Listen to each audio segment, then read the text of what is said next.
Hello and welcome to yet another episode of the Art Heals Earth show. Yes, we're back once again, and today we are going to have a bit of a different episode than we've had. Normally, what we've been doing has been presenting episodes that have been pre-recorded and pre-edited, and then having conversations about them afterward.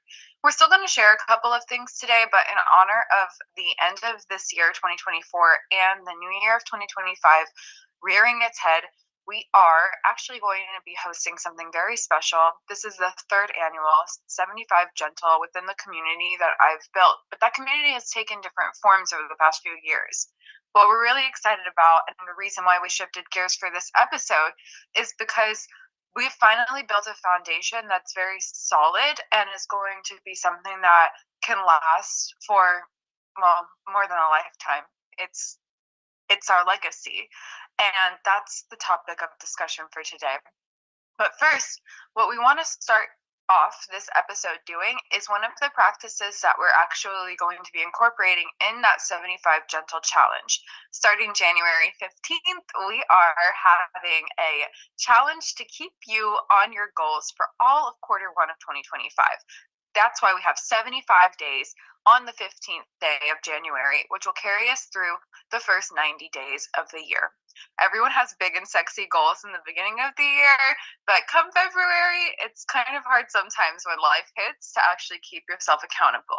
This is our gentle way, our feminine way of dancing in that wonderment and having the regenerative energy of keeping our energy alive and our goals actually succeeded and achieved. So we're going to be having a space where everyone is able, all of the women in our community are welcome to come and join us for several practices that are going to keep us on target with our actual trajectory. And one of those practices is breath work. We're not going to do all of the practices we would do in those calls every single day, some of it being yoga. And well, I don't want to reveal everything right now, but breathwork is definitely one of the things that we always return to.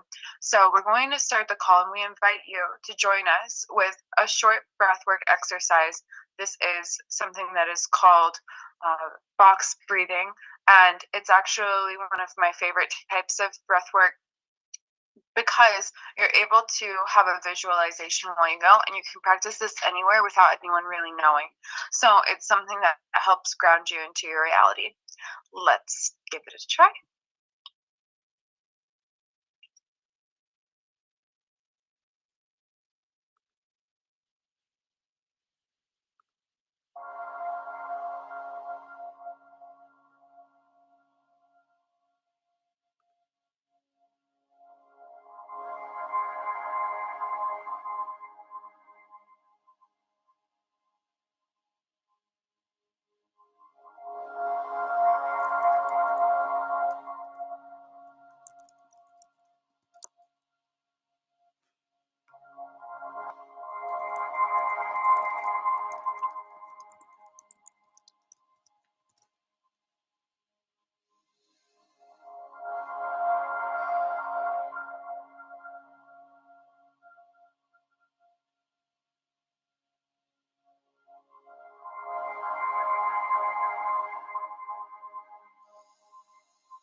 We did it.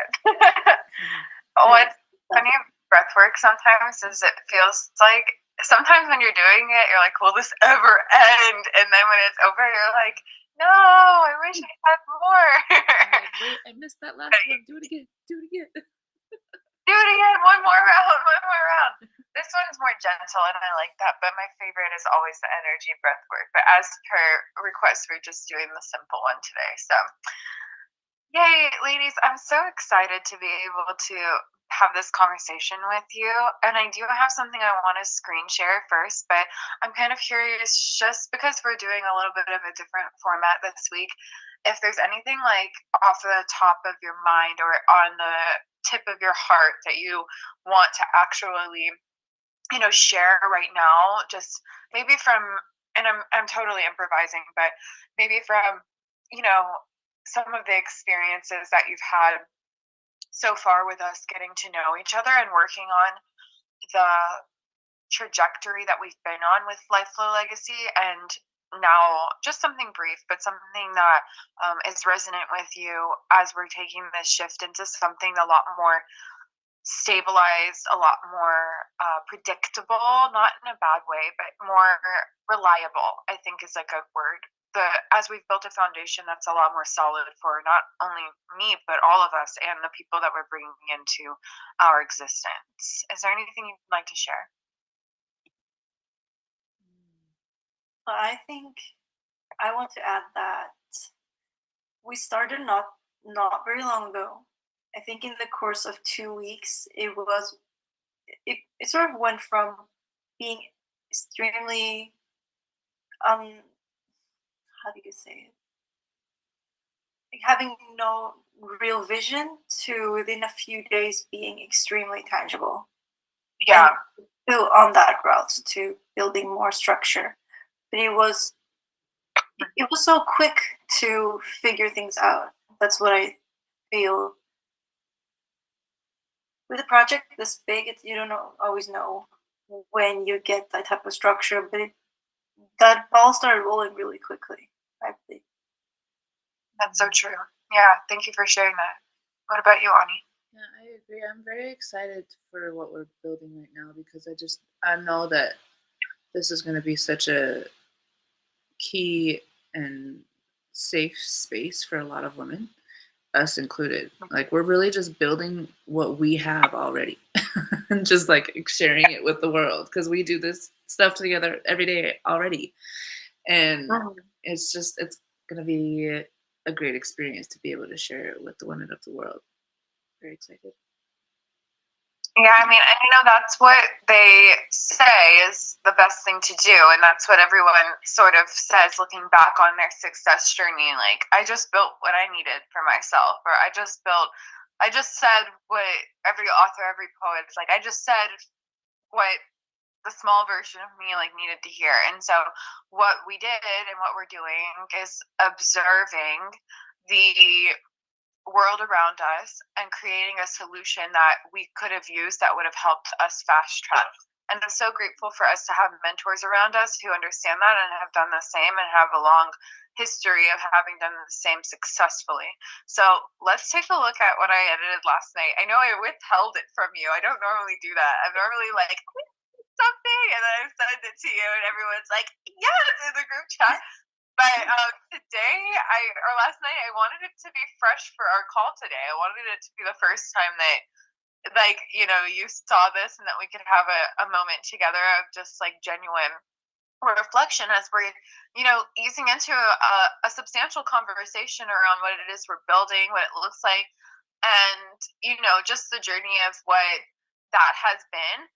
But these conversations are always part of my favorite parts of the day. And so I wanted us to be able to set the tone for a really raw one. Okay. All right. That sounds good to me. Let's go.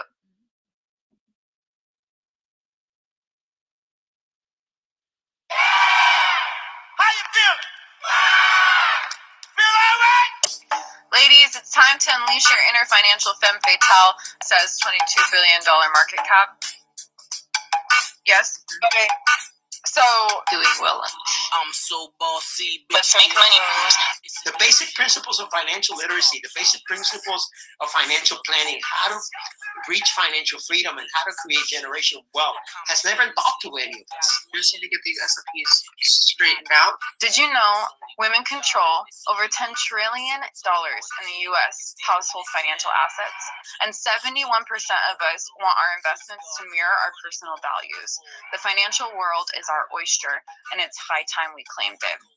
Thinking about, well, what if I can't? What if I can't? Don't those what ifs need to turn in I can. Every form of communication is either a loving extension and hope for embrace or a cry for help.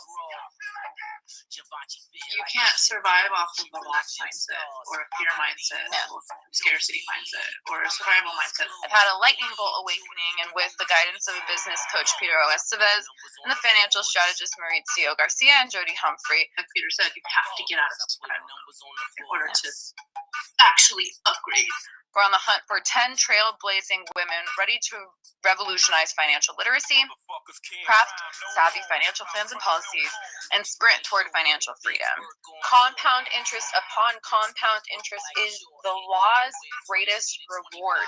The reason why life insurance is such a practical vehicle to put your money into, and it's not considered an investment. The reason why that's valuable is because compound interest upon compound interest is the law's greatest reward.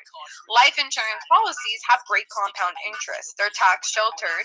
So in America, you're not being double taxed. Power move.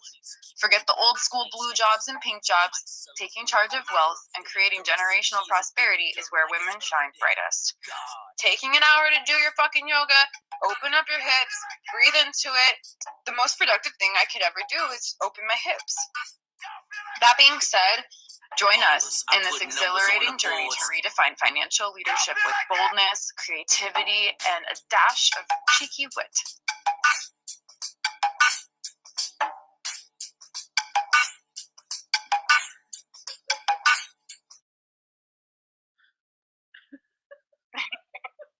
That was my coaching session.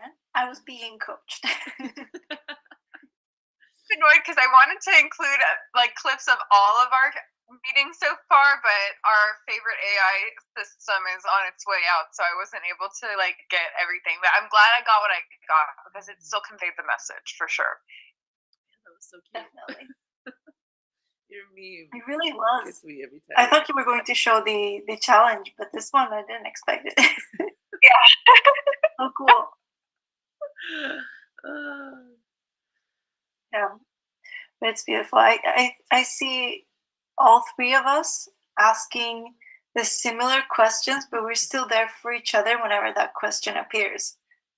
It's like no one is immune to these kind of insecurities that we have or uncertainties that we experience. We were always there to be that guiding light or that friendly coach that's kind of like, that's not a healthy mindset. Yeah, that's true. And I'm glad that you had that moment with us because it is quite the transition that's pretty universal, like you said. I mean, especially whenever you're getting into a part of your journey where you're really taking that shift and making that step up and breaking through, like Ani said, Peter said in the video, we're able to understand that it really is something that it requires a lot of a person to be able to shift their paradigm completely and to be able to step away from what they once knew. Like I saw someone had posted just last night that learning is mostly unlearning.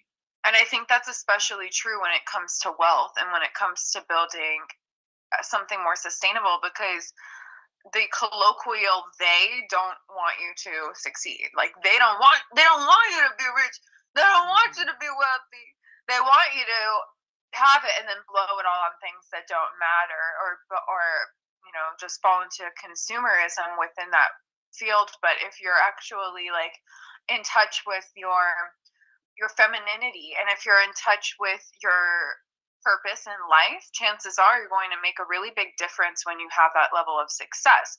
And it takes a lot mentally to really like actually condition your mind differently and unlock your mind, unlock your brain to be able to understand that you're here for something greater and to have those actions be in alignment with what it is you're actually here to do. December's purpose, or excuse me, December's principle is live on purpose, live a life of conscious decision making. And I think that's exactly what we've been doing. You're right when you said that it's been a pretty rapid evolution, but again, it's not really just been it's been the past couple of days we've had clarity. It's been only a couple of weeks, but compound interest upon compound interest is the law's greatest reward. So us having the compounding effect of all that we've been building and all that we have learned and all of our failures coming together to be able to then tackle something grander, we wouldn't have been able to do this quickly if we hadn't failed forward for so long. And so here we are. I like that, failed forward, because failing is inevitable, but as long as you keep going forward, then you're not going to fail forever. You're going to win at some point. I like that. Oh, man. And I appreciate that. I appreciate both of you for your commitment and your consistency as well, and your faith, because I think, for me, I have experience in the financial industry, some, and so I understand the core basics of like what it is that we're building here. And I guess we should talk a little bit about that, because so far we've been like, yeah, we've been doing this, but we haven't really said like, what are you doing? Like, I don't understand for the audience's perspective. And so maybe we should talk a little bit about that. And let's just say that Lifeflow Legacy is a part of Nebula Enterprises, which is like so sexy sounding to me. I love it. And it's a constellation model of a way for our femininity to live in a container and a masculine hub for all of the models of thinking that we have been able to collaborate on, essentially. And it's something to build in longevity. And that constellation model of company structure, Nebula Enterprises, has one facet of it, which is the Art Heals Earth show.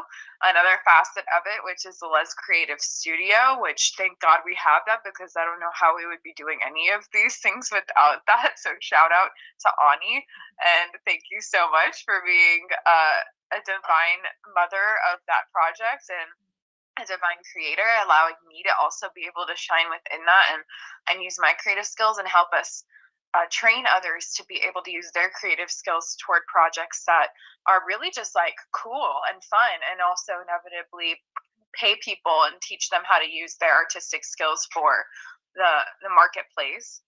And beyond that, we also have other entities involved with it.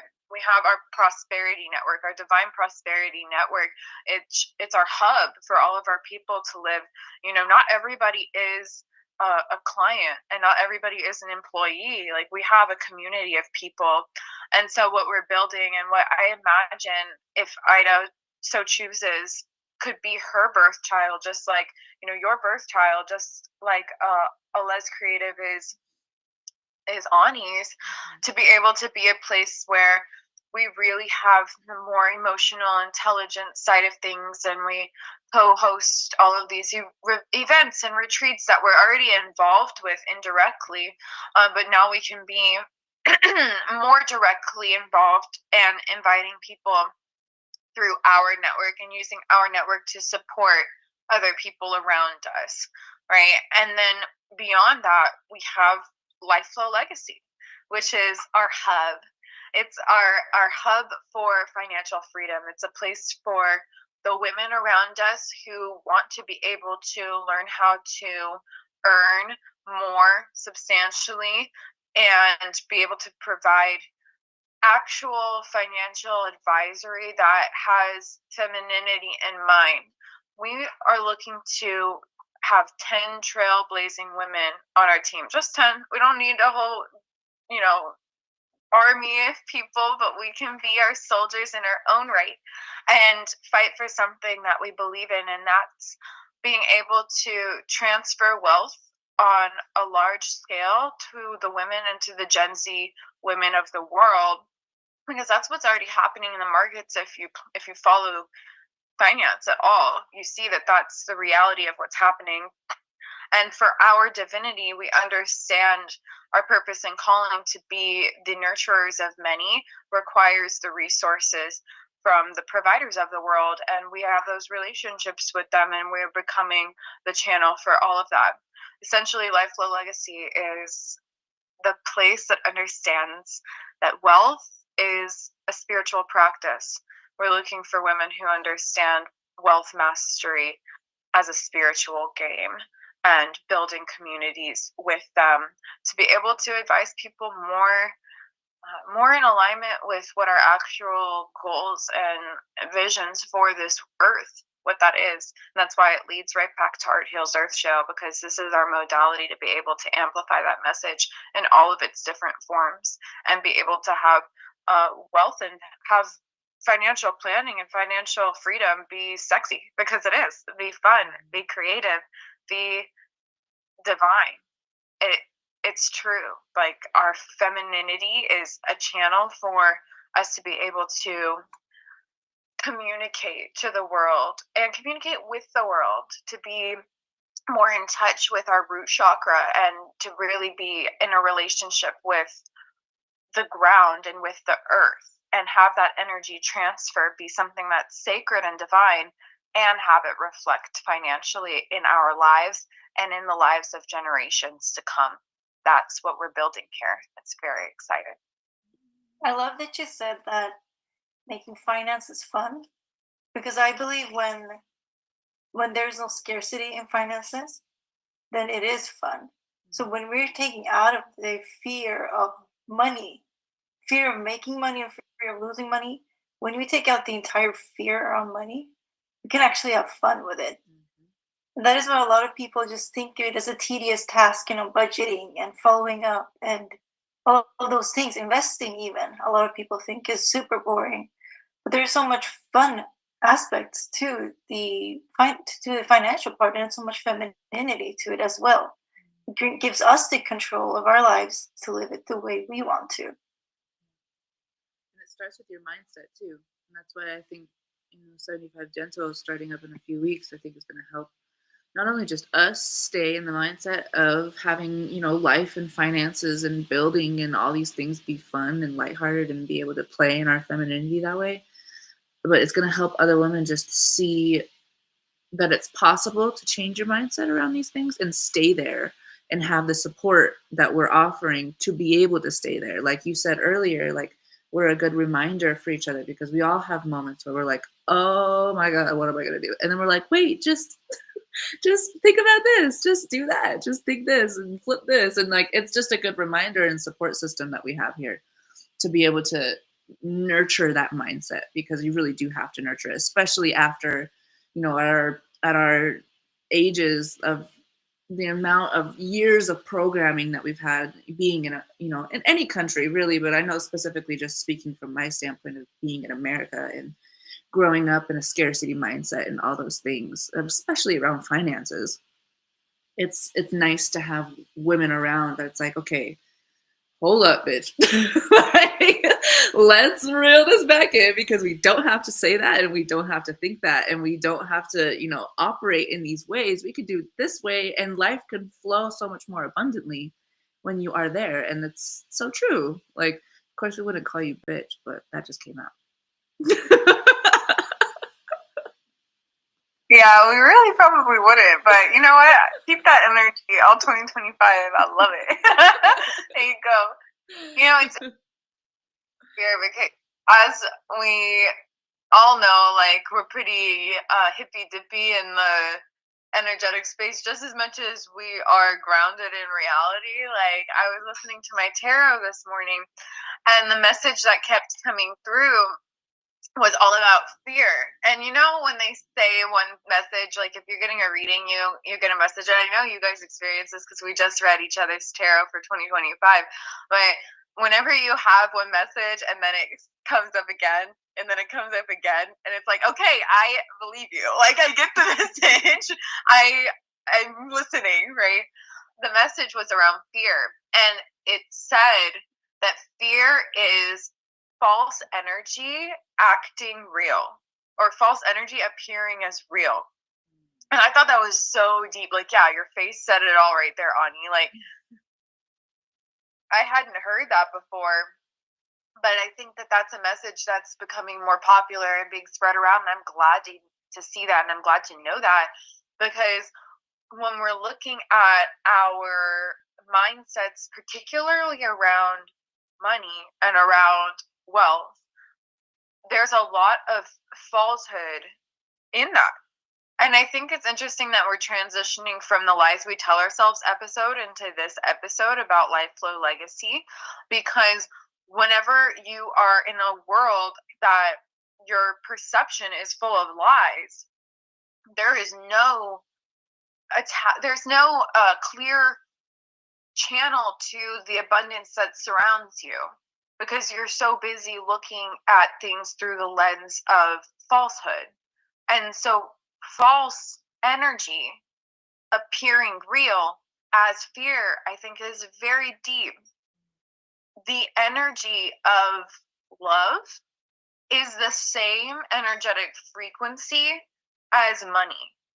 I don't think it's a mistake, symbologically speaking, symbolism wise, that the heart chakra is correlated to the color green, and that's also the color that is associated most with money.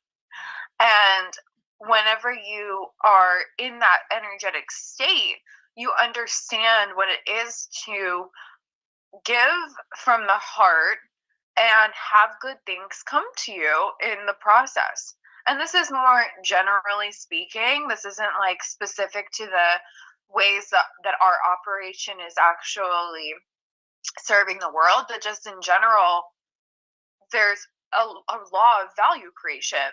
There's a friend of mine who I know, and his name is Scott Donnell. And Scott Donnell, with the dinner table, founded Gravy Stack and Apex Leadership, which is one of the most well-known fundraising programs for schools in America. He's a very successful man, and one of the things that Scott has done is sit down with the top wealthiest 100 families in America who are alive today. And he's had conversations with all of them. He's also served and spoken to 7 million children in America. So he's very clear on why he's doing it. It's for the children. It's for this next generation. And whenever he had those conversations with the top wealthiest 100 families, what Scott discovered is that all of them have one thing in common. And that is that they've taught their children on a principle level what value creation is. One of the paradigms that must be shifted in order for a person to actually ascend into any kind of genuine wealth is the paradigm of being helpless into being helpful. This is one of the things we started the year talking about. You remember this, Ida? From helpless to helpful. And whenever you do that, you understand that you're going from being a consumer into a creative in the world, and you are creating value. That's why he wrote the book, Scott Donnell wrote the book, Value Creation Kid. It's a great book. What that one principle does is it teaches a child, as a child, imagine you had this mindset, that you don't trade your time for money. You trade currency for value. If you provide value to people around you, even if it's not coming from the person that you gave the value to, the currency flow must come back to you in one way or another, and that you will be divinely compensated and taken care of. Imagine living with that paradigm as your reality your entire life. That's what we're looking to instill in the children of the future, that's why it's so important that we have women at the forefront of the rebrand of financial literacy. It's pretty freaking cool. It really is. It's like one of the lies we've been taught growing up is imagine how many hours you have to work to pay back for this thing you purchased for yourself. It could be like a dang meal. Why would I have to think about how much I need to work to be able to pay that meal? But still, we were taught in those patterns. That really creates a really negative view on labor and on money. Yeah. One, you just start to dislike working because it just means that you're always working to live. And the other is you always have a distaste for money because it's not going to be left in your life. So that's it, like you said, it's a paradigm shift, teaching children and adults that you trade currency for value. That's why I really enjoy the program that the Divine Queen Yada has created. Divine Queen Yada has a reparenting for yourself and a reparenting for your finances. And that's a really good free ebook to be able to understand a lot of what we're talking about too. She focuses specifically on the stock market, but she's able to tap into the energetic understanding and the spiritual wealth, just like we are with Life Flow Legacy, and have an understanding of what it is to heal that on a foundational level. Because if your chakras are blocked, then you might get the money, but it's not going to last. And it's not even really about money. It's really about understanding assets and what to do with your assets. I love how what is it? It's Rich Dad Poor Dad. What's his name? Robert Kiyosaki. Yeah, he describes assets and liabilities really simply. And that is that an asset is something that puts money in your pocket, and a liability is something that takes money out of your pocket. I also appreciate Elena Cardone's understanding and how she describes that in a conversation with Grant Cardone, her husband, through her book, How to Build an Empire and Have It All. She says that at some point, everyone is an asset and a liability. At some point, all of your assets are liabilities.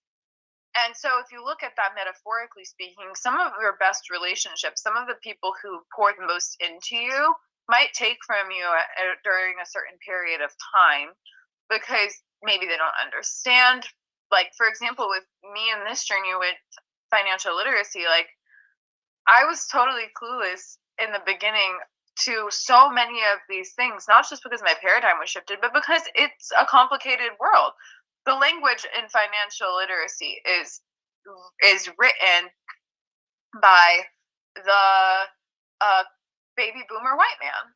Like, it's designed in a way that's very like mechanical in thinking, because that's the voice that it came from, and that's fine. There's nothing wrong with that. And it's sometimes harder for us as younger women to understand some of the language because it seems like it's coded and gate kept, and I think a lot of the time it really is. I don't think that the intention is always evil with that, but I definitely think it's an opportunity for us to be able to do a sexy, cute little rebrand and make it fun and make it adorable and have it be more widely understood. What I enjoy, though, about the assets and liability metaphor is that it works very directly with your actual financial assets as well. For example, this company. Building this structure, building this enterprise right now has been taking a lot from us. I wouldn't say it's a liability per se, but energetically speaking, it takes a lot, and we're giving more than we're receiving from it right now. Fact. But we understand that it's an asset that is going to pay us residuals far, far, far, far, far into the future. And all I know is I listen to the financial advisors in my circle who have built things that are extremely financially successful and, fiduciarily speaking, pay them well, who have also exited companies at massive levels in the billions multiple times. And whenever I listen to the lessons that they share or their mentors have shared with them, and then they're in the same breath saying that this, Karina, is going to make you very, very, very, very wealthy, I believe them. It's an energy exchange. Like we're pouring our energy into this to get the energy to circle back, and that will come in many different forms, not just financially, but it'll be abundant all around. Like it'll just come back. So it's interesting thinking about how so many people think that they have to trade their time for money, and then looking at it as an energy exchange, because that also, it takes time as well. But if we don't pay attention to the time construct, then it's easier to wrap your brain around, okay, I'm going to give this part of my life this amount of energy, and this part of my life this amount of energy, and then as I'm building and as I'm forming this thing and it becomes to fruition, then I'm going to get that back 10 times fold, because that's just how the universe works. So it's cool to just to remember that as we're pouring our energy in, like a massive amounts of energy into this, and it's gonna pay off, and it's already worth it. To me, at least, it's already. Yeah. I mean, that's the thing we said going into this too, was that in the very worst case scenario, what will happen in the process of us building this and working together on building this is that we'll become a lot more financially literate, and we'll have had the experience of collaborating to build something even further with each other. That's the worst case scenario. But we know that we're not really in the habit of living out our worst case scenarios. Like, if I've known you ladies at all, it's that we live pretty much the best case scenario, and that's because we believe that that's possible, and we understand the power of manifestative energy. And so I'm so excited for the things that are to come. And one of the things that you brought up, I'm like a walking encyclopedia this episode, I'm loving it. One of the things that you brought up reminded me of the 7 Habits of Highly Effective People by Stephen Covey. And this is the 4-quadrant structure in the model of the way that he has all tasks set. And you can see the screen, right? So this is a basic structure, and I think I included this in our 2025 planner. If not, I really hope that I can make the edit for that before we put it back on the marketplace. But these are the different quadrants of thinking. And so you have either urgency and importance on these X and Y axis. And what you see here is that relationship building is in quadrant 2. It's important, but it's not urgent. It also takes more time. And so one of the things that he talks about is, like, if you don't have your quadrant 1 stuff satisfied, it's going to eat away at your quadrant 2, which is actually the most important of all of the things in life. Quadrant 4 is pretty much things that you don't need at all. And then quadrant 3 are things that you're trying to minimize through being able to really focus on the more important things in life. I mean, just again, like, this is a very masculine approach to things that, like, just make sense, right? Like, okay, we're trying to focus on things that are more important, and the things that are not as important, we're trying to not focus on. Those are things that we value, right? And it's helpful to have those masculine approaches sometimes, the black ink on the white paper, to visualize something very simply, like at bare bones, what does it look like? And what I enjoy about that is he gives a story about how whenever he's running late for one of these meetings or something like that, his wife or someone on his team, I don't remember exactly who, was trying to talk to him about something, and it was going overtime. And so him and his very, like, methodical, masculine structure, at this minute things are over, or at this minute things begin, he's sitting there, like, battling with the fact that he's relationship building, which is a quadrant 2 activity, but he has something urgent that he needs to tend to. But ideally speaking, if you're able to focus on having quadrant 2 be the place that you live most of the time, you're not worried about those urgent things because they've already been satisfied through your quadrant 2 activities of long-term planning, of thinking ahead. And that's why finances work so perfectly within that as well. Because if you're in a mental state where you're trying to always be figuring out the next day or tonight or next week or the end of the month, you're missing your long-term vision.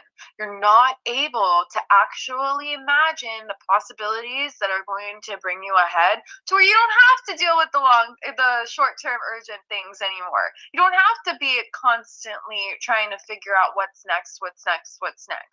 And I know, I mean, I can speak for myself. I've lived that life. It sucks. That's the actual textbook definition for it. It sucks. In all caps.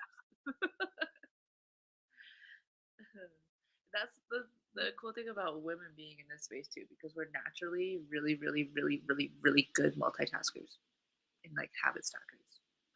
So as we're focusing and living in quadrant 2, but we do have urgent things, we're like, okay, talk to me while I do this on the computer. And we're like in full conversation and also focusing on this.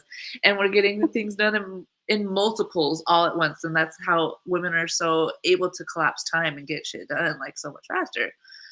So that's a superpower, I think. We were talking about this earlier about time blocking and how I think it's such a good method, but for those control freaks that I used to be, it causes so much anxiety going over time. For instance, you're spending time with a family member and then you're like, oh, I've got 2 more tasks to finish today, and that the entire like lack of flexibility that these structures create that maybe are really suitable for some people, but as for women, it causes a lot of stress for us not being more fluid with our time. There's a balance that we need to find there that suits for us women, but still thinking like a man in the logical sense to get things rolling. Yeah, and I think that that's one of the things that comes with confidence in your experience as well. Because the more, and I don't know if it's actually confidence, I'm wondering what character trait or value this is, but I guess maybe detachment is maybe more accurate because it's so great to have this model. I love my schedule. If you look at my calendar, it's like every 15 minutes is blocked out. But if something else happens and there's like something I need to tend to, guess what gets thrown out the window? That calendar. And I'm at peace with that and okay with that. And sometimes, like Layla Hormozy says, it's fuck your mood, stick to the plan. Sometimes. But also sometimes, if I'm being completely honest, as a woman who's more in my femininity, well, sometimes if I'm not feeling my best, I really am not going to push myself to do something that's not going to be my best result. I do believe the power, though, of showing up every day. And I saw this one visualization of that, which was like all of these different dots in a line. And it says what people think it means when you show up every day. And they were all completely blocked out in color. But what reality is that there's like sometimes it's this much in color and sometimes it's fully in color and sometimes it's half and half, and maybe you get 5 days in a row where it's like you're on, but then maybe you have 2 days where it's like a sliver of your attention goes to it. But one of the things that on principle I've learned to live by is do one thing of value every day, like one thing of value every day. And if you do that, that's the power of compound interest. It doesn't mean you're giving the same amount every single time. If you're going to the gym, you're not going to every single day have a day that's hard. You might need a day that's like a little bit more restful. But if you pick up the weights every day nonetheless, or most days, you're still going to see the results even if you only do 1 or 2 reps Like, it's the practice and the discipline of returning to that thing, no matter what's actually going on. Doesn't mean you're giving the same amount of effort every time, though. And I do think that the idea of, like, always showing up exactly the same is like the lie of perfection, and it can be very harmful, like you said. I do think, though, that the discipline of showing up with consistency while being very masculine is one of the most healing and helpful things that we can do for our femininity, because what it does is it teaches you how to trust yourself. It's like, I know that I can set a goal and achieve it because I'm going to. Like, if one thing about me, if I got a goal, I'm gonna achieve that. Point blank. I want to talk a little Yeah, it bit. doesn't have to be perfect as long as you're doing it for yourself. It teaches us discipline, which is not the easiest thing to come by, but once you do have that momentum, it just accumulates. Yeah. You want to make sure that you keep on top of that, because like energy is never created or I destroyed. can't hear you, Ani. That's weird. I'm not muted. Just speak up. Can you hear me now? Okay.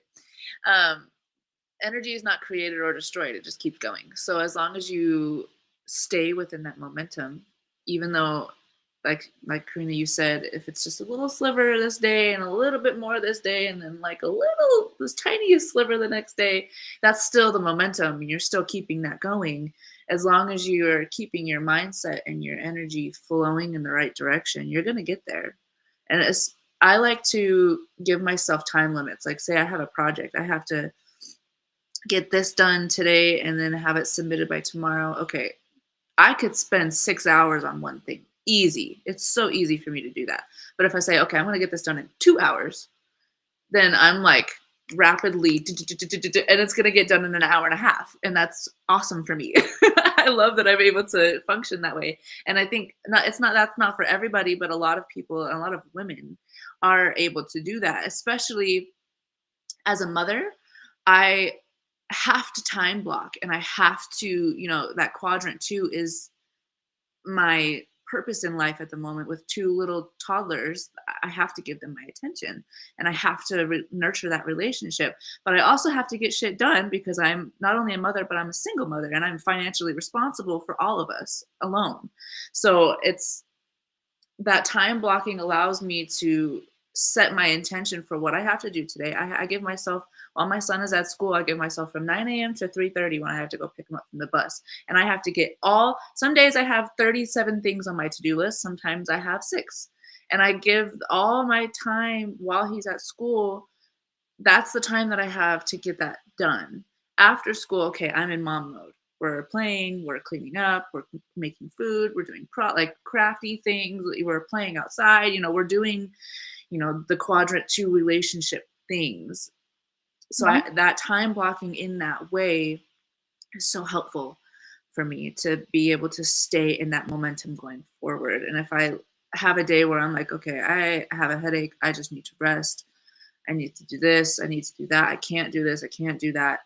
And if I get stuck in that mindset of, okay, just not today, not today, not today, I'm gonna do it tomorrow, and then it'll never get done. I have to not allow myself to fall into that trap, because that's what it is a trap. And I noticed that, because there are days where I'm like, okay, I have a migraine, I gotta sleep, I gotta do something to take care of myself, I need to slow down, I need to redirect my energy towards myself so that I can show up better when I'm feeling better. And that's so important as well. So finding that balance, and I don't even know if I believe that there is a balance. I think it's just where you direct your attention in the moment where it's needed. But figuring that out has been what I've been working on for the last, few months. And it's a challenge, but I'm still trying to figure it out. I don't know if you guys have any pointers or tips, but it's a doozy. it's, Well, I think one of the things is that this is one of the reasons why we're building a team of those 10 trailblazing women, because, Ida and I could give you our opinion on that, but it's not fair for us to do that, because we are not women who have raised toddlers single. So, like, we can give you our tips, but they're not relevant to you in the same way. I mean, I'm your godmother of your children, so I have some experience with that. I have helped raise children before, but at the end of the day, if I have a headache and I don't want to, I can just be like, take this child away from me. I'm going to go take a bath. And you don't always have that luxury, right? So, what I would say to that are two things. One, don't seek advice just in general from people who have not gone where you are or where you're going. And that's just like very generally speaking, but especially true around finance, because what do we see all the time happening? We have all of these gurus who are telling people how to get rich when it's like that's not their reality. And I'm not a millionaire yet. I'll tell you all when I am, but I am not. And so I'm not pretending that I know that I've experienced something that I haven't. But what I do have is mentors all around me who are at that level and above, multimillionaires, and who have transacted billions of dollars, and they believe in me. And so that's where we're at. Like, I'm here to help guide women who want to have that reality and have, multiple extremely successful people who are aligned in their spiritual world and in their financial world and all of the worlds in between, ready to answer the phone or calling me. That's my reality. And until I get to that point, and I'm one of those women who has achieved that level of success that's calling you or you're calling me, I'll let you know that's not where I am yet. I'm not some kind of guru that's trying to claim to be the one with all of the answers. But what I can say is I'm building this. That's leverage. Do you want to build it with me? Let's see if that's something that you're qualified to do. And if there's energetic alignment, we can run together. That's point number one. Find the people who let's actually have the women around us who can answer that question more effectively because they have the experience with the question that you're asking. And number two, I think is, and it goes into the conversation we were just having previously, whether it's like fuck your mood, stick to the plan, or let me have grace with myself and do what I know is right. I think the energy underneath it is the actual reality that we need to pay attention to. Because the law of the conservation of momentum in physics says essentially spiral's going to spiral. Okay. And we don't have control over whether or not energy is in motion, it always is. What we can do is direct which way the spiral is moving. And so what that looks like on the surface level is, okay, if I can control how the energy is moving, then even if I'm not feeling right, or if I'm like not present, or if I'm sick, or if I'm, struggling emotionally because of like a death in the family or something like that, like I'm just going to stick it out and grind and hustle through it. That's not what the law of the conservation of momentum is actually saying. I think what it's actually saying is rather than your doing and your choices of your action necessarily, is you're being in those actions.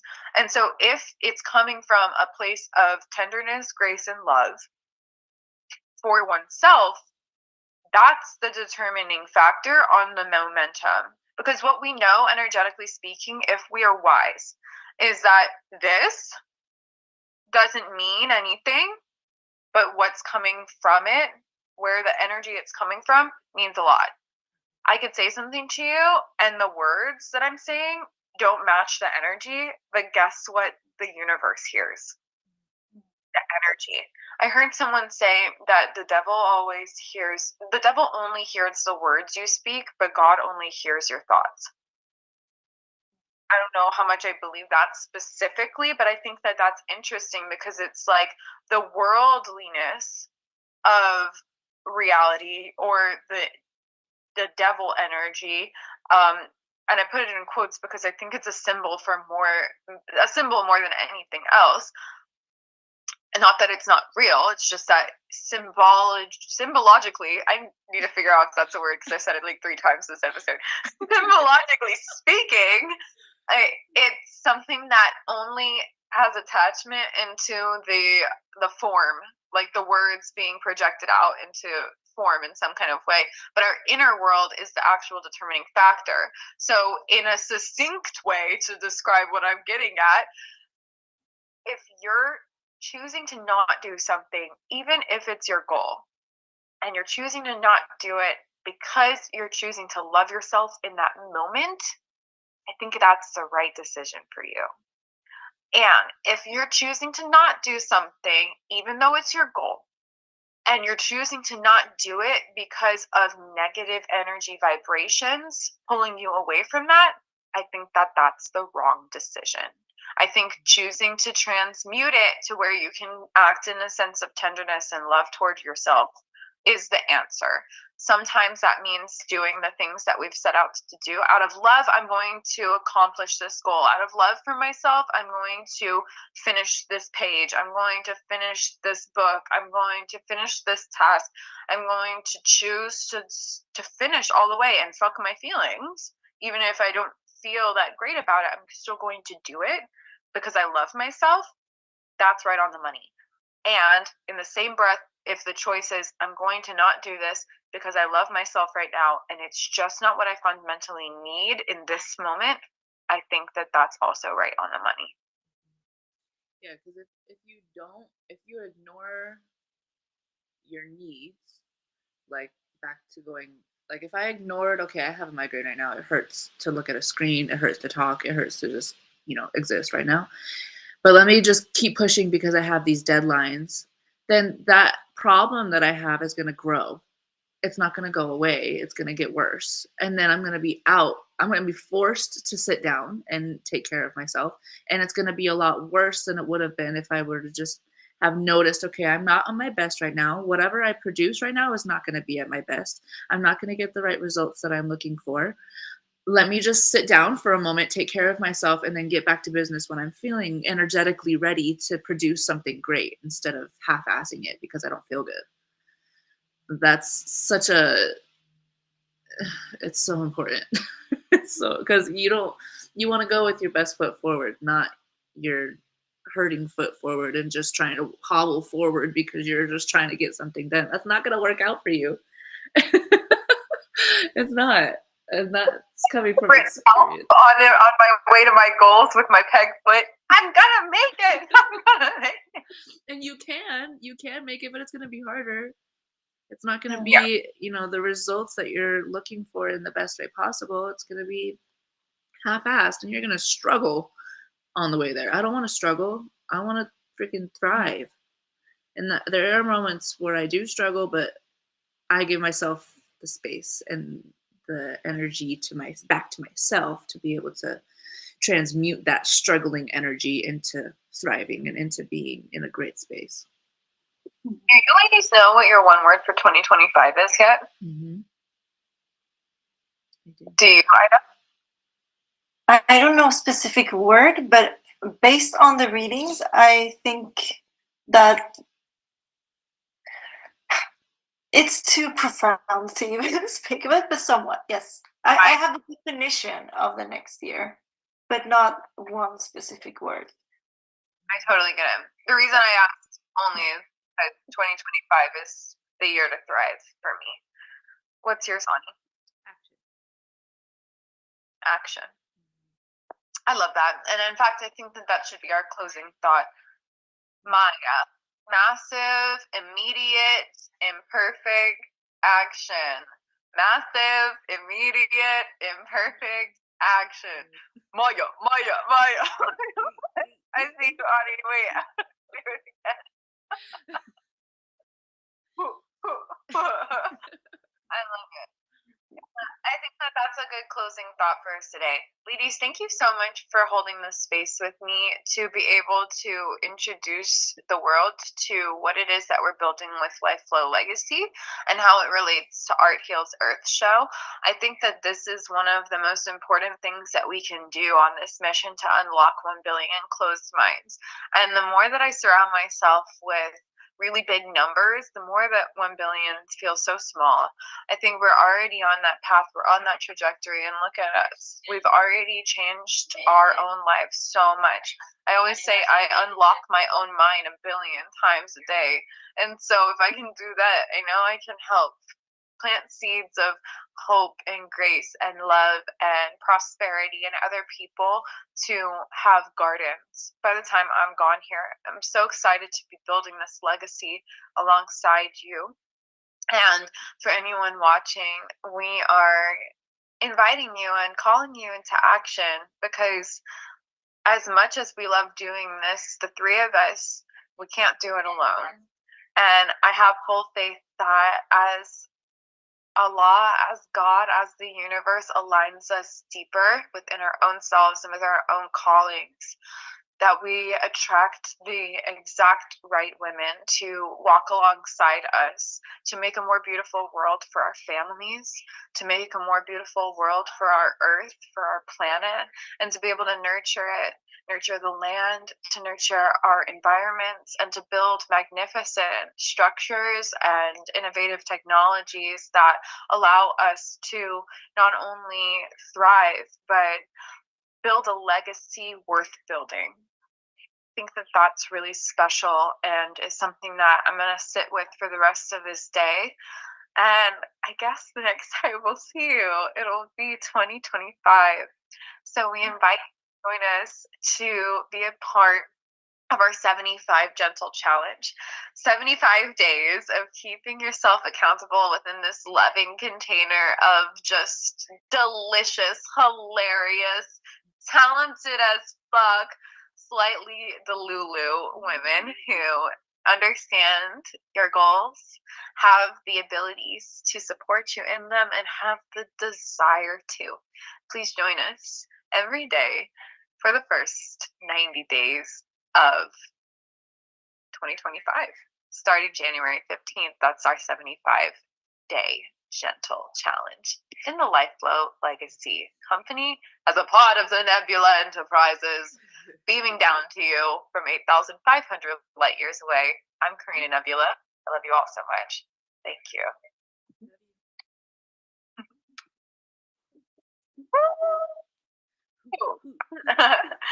Yes. All right, ladies. I'll see you, and I'll catch you on the flippity flip.